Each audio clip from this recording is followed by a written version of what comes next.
आताच आपण पाहिलं ते कसारा घाटात झालेल्या दुधाच्या टँकरचा हा अपघात, त्याचे हे व्हिज्युअल्स होते.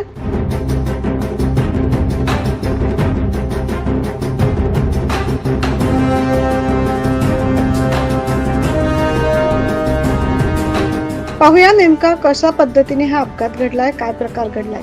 नाशिक मुंबई महामार्गावरील नवीन कसारा घाटात बलगर पॉइंट जवळ नाशिकहून मुंबईकडे जाणारा दुधाचा टँकर थेट 300 फूट खोल दरीत कोसळलाय. यामध्ये 5 प्रवाशांचा जागीच मृत्यू झालाय तर 4 जण गंभीर जखमी झाले.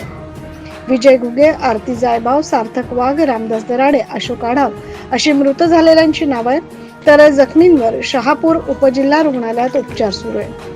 रूट पेट्रोलिंग टीम, आपत्ती व्यवस्थापन टीम आणि महामार्ग पोलिसांना घटनेची माहिती मिळताच त्यांनी घटनास्थळी धाव घेऊन मदत कार्य सुरू केले.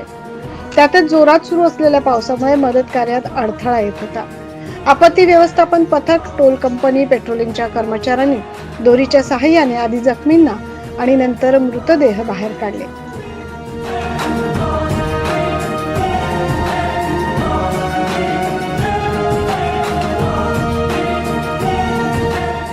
या अपघातात लहान मुलांसह महिलांचा देखील समावेश आहे.